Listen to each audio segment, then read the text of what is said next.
If you've ever watched an anime before, you know that the weapons in the shows can be very strange and not very practical.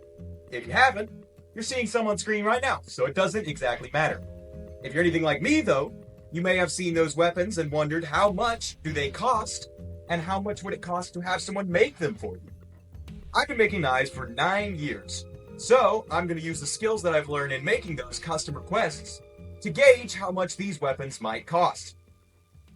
For my first weapon, I'm going to choose the Divine Axe Rita from Seven Deadly Sins, seeing as it is my favorite character's weapon. So, first of all, to break down what we're going to be doing, I've chosen multiple different criteria.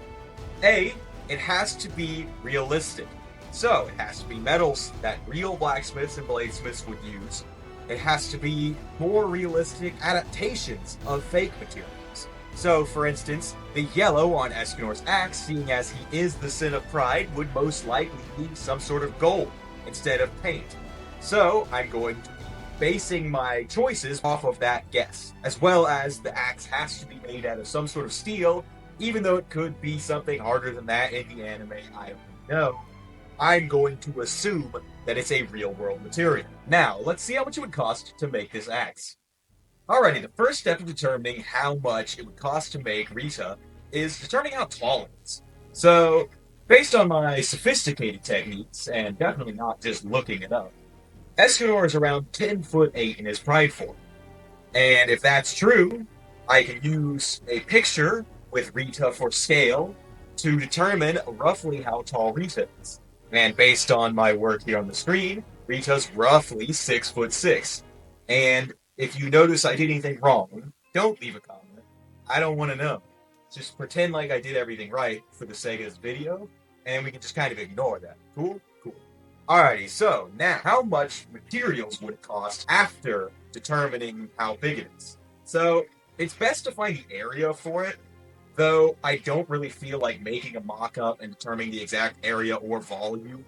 So, I'm just gonna guesstimate and buy extra stuff, which is what I would do on a normal project to begin with. I would buy specifically large amounts of extra stuff so that I have extra material in case something goes wrong. So I'll put an image on the screen right now of what I would normally buy for a project like this. This is a 3 foot by 4 foot by 1/4 inch thick panel of sheet steel. So this is a big piece of metal right here. I mean, this is a honking piece of metal, right? And this would be a pain to actually cut up. So ideally, if you're going to do this project, you have a laser cutter. If you don't, you're doing it manually. That's going to add a heck of a lot of hours, but I'm going to assume that whoever's doing this, which would be me or another craftsman, is using some sort of laser cutter or engraver, which I'm going to factor in the hours towards the end. And based on all this, we would also need some sort of shaft, because if you're going to notice, a giant piece of plate isn't really going to do anything to make a full-size axe like Rita.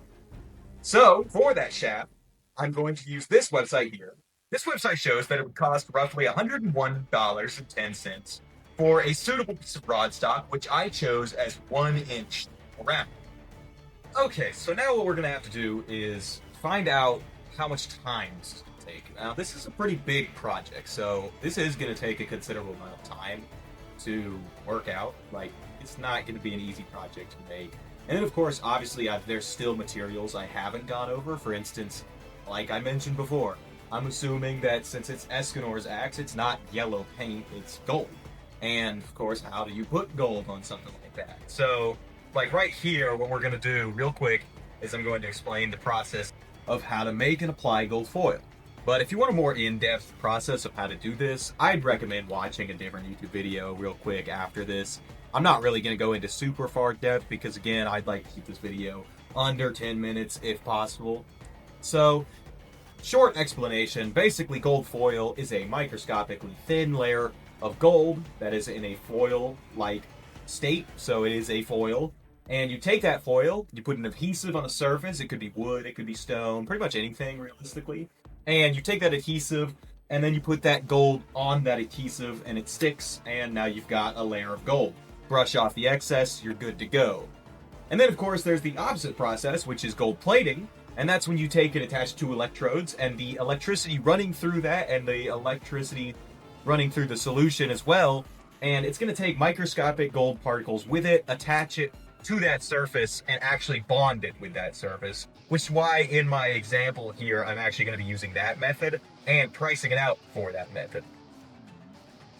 Speaking of pricing things out, let's go ahead and show this here. So this is my price sheet. Basically, what I've got here is the breakdown of materials and the time. How I calculate my time is shown there on the screen, but I'm going to go ahead and explain it anyways. I usually multiply my time versus materials and go from there. So, for instance, as you can see here, the time was, I'm going to say 40 hours minimum, even though on the sheet it does say 22.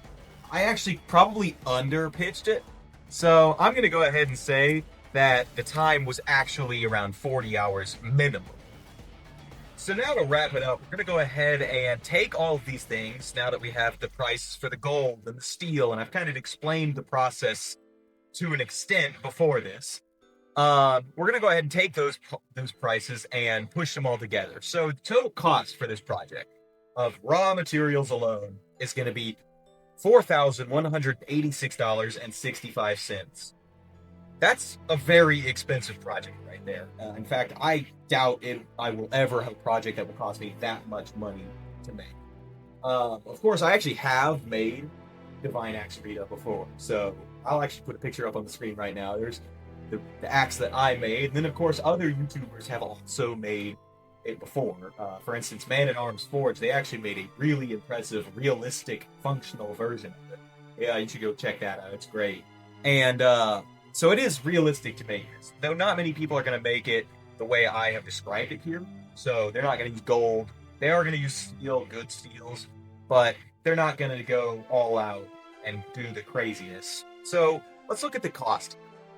How much would a craftsman charge, or rather, how much would I charge to make something like this? Now, granted, I couldn't make it the way I put it in this, but bear with me. That's how much I would charge: $72,106. So I'd actually round this a little bit, because $72,106.30 isn't a very realistic number to charge someone. So I'd probably round it either down to $72,000 or up to probably $73,000. And that would be, my cost. That's how much it would cost to have it. Granted, that does sound like an exorbitant number, and that is a lot of money. And most projects aren't going to cost you that much. But at the same time, you do have to consider all of the time, effort, and just how much skill is being put into this. I mean, if you look at the axe, it is one of the most difficult anime weapons I've seen. It's a very tough one, and it is very large, and that's a lot of gold and a lot of steel and a lot of effort to put all that together. And a lot of detail work. I mean, there's just so much that goes into it. And so the price really it's justified. And then, of course, underneath that, you get a glimpse of what I might make videos on the future if this gets a couple of likes. And then, if you like these type of videos, go ahead and like and subscribe for me, because that'll help me know if I should make more of them. I'm not really sure if I'm going to continue this or not, but I think this could be a fun series. And I think it's interesting to see how much it would cost to make these things. So the next one I'll probably do is the Staff of Ainzul Gome from Overlord. Anyways, thanks for watching.